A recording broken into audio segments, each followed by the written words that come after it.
بلوچستان میں بولان کلدم BLA کا جعفر express پر حملہ، متعدد افراد جاں بحق۔ سیکیورٹی ذرائع کے مطابق دہشت گردوں نے خواتین اور بچوں سمیت دیگر مسافروں کے یرغمال بنا لیا۔ کوئٹہ اور پشاور کے ریلوے اسٹیشنز پر ہیلپ ڈیسک قائم کر دیے گئے۔ ذرائع کے مطابق دہشت گرد افغانستان میں اپنے ماسٹر مائنڈ سے رابطے میں ہیں۔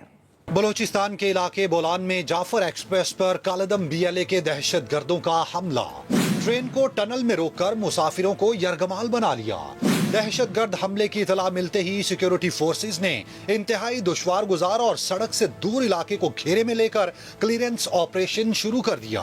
یرغمال بنائے گئے مسافروں میں اکثریت عورتوں، بچوں اور بزرگوں کی ہے۔ 2 لوگ تھے سر، ایک لیڈیز ہے، ایک چھوٹا بچہ ہے سر، ایک جو کزن ہے میرا سر۔ یہ لوگ آئے تھے سر اپنی بہن کو لینے سر کوئٹہ سے لے کے جا رہے تھے ملتان عید کے لیے، تو یہ راستے میں یہ ایکسیڈنٹ ہو گیا۔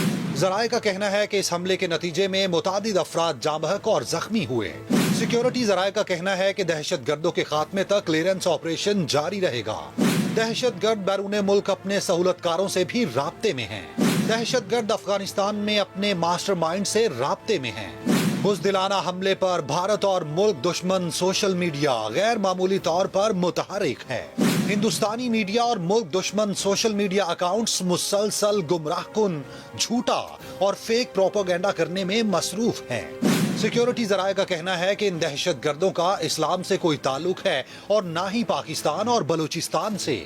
یہ عناصر صرف بیرونی آقاؤں کے اشاروں پر کام کر کے ملک میں عدم استحکام پھیلانے کی کوشش کر رہے ہیں۔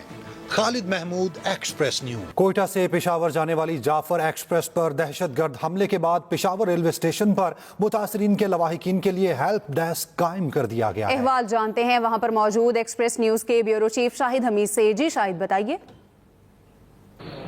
جی، جعفر ایکسپریس کے ساتھ جو حادثہ پیش آیا ہے اس کے بعد یہاں پشاور کینٹ ریلوے اسٹیشن پر یہ ہیلپ ڈیسک قائم کیا گیا ہے، جس کا بنیادی مقصد یہی ہے کہ وہ مسافر جو اس ٹرین سے سفر کر رہے تھے اور انہوں نے پشاور ڈویژن کو آنا تھا، ان کے بارے میں ان کے ریلیٹیوز اگر معلومات حاصل کرنا چاہے تو یہاں سے کر سکتے ہیں۔ کینٹ ریلوے اسٹیشن پر یہ ہیلپ ڈیسک قائم ہے، ساتھ ساتھ انفارمیشن سینٹر جو ہے وہ بھی اپنے طور پر کام کر رہا ہے، اور ابتدائی طور پہ جو انفارمیشن ہمیں بتائی گئی ہیں اس کے مطابق 5 سے 10 لوگ ایسے ہیں جو پشاور ڈویژن سے تعلق رکھتے ہیں اور اس ٹرین میں سفر کر رہے تھے۔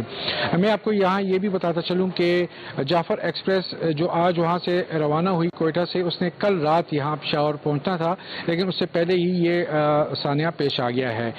اس حوالے سے حتمی طور پہ جو انفارمیشن ہے وہ ریلوے کا جو ہیڈ کوارٹر ہے اسے وہ تمام تر انفارمیشن لے کر وہ جاری کرے گا۔ جی بہت شکریہ آپ کا۔ آگے بڑھیں، آپ کو بتائیں بلوچستان میں دہشت گردوں کے حملے کی مذمت۔ محسن نقوی کا کہنا ہے معصوم مسافروں پر فائرنگ کرنے والے درندے کسی رعایت کے مستحق نہیں۔ ایاز سعدی کہتے ہیں جعفر ایکسپریس پر دہشت گردوں کا حملہ ملک دشمن شرپسند عناصر کی مذموم سازش ہے۔ دہشت گردی نے ملک میں پھر شدت سے سر اٹھایا ہے۔ وزیر اعظم شہباز شریف کا کابینہ اجلاس سے خطاب، جس میں انہوں نے کہا امن و امان کے قیام کے بغیر ترقی کا خواب پورا نہیں ہوگا۔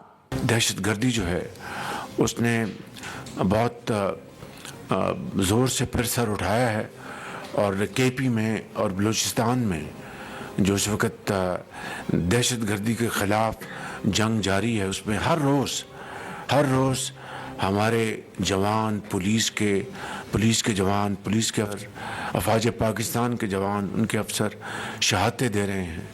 میں سمجھتا ہوں کہ جب تک مکمل طور پر امن قائم نہیں ہوگا، ترقی کا خواب یہ مکمل نہیں ہوگا۔ ہماری ریمیٹنسز اس ماہ میں $3.1 بلین پر پہنچی ہیں، جو کہ بہت خوشائند بات ہے، مگر اسی رفتار سے ہمیں اپنی ایکسپورٹس کو بلکہ اس سے بھی زیادہ بڑھانا ہے۔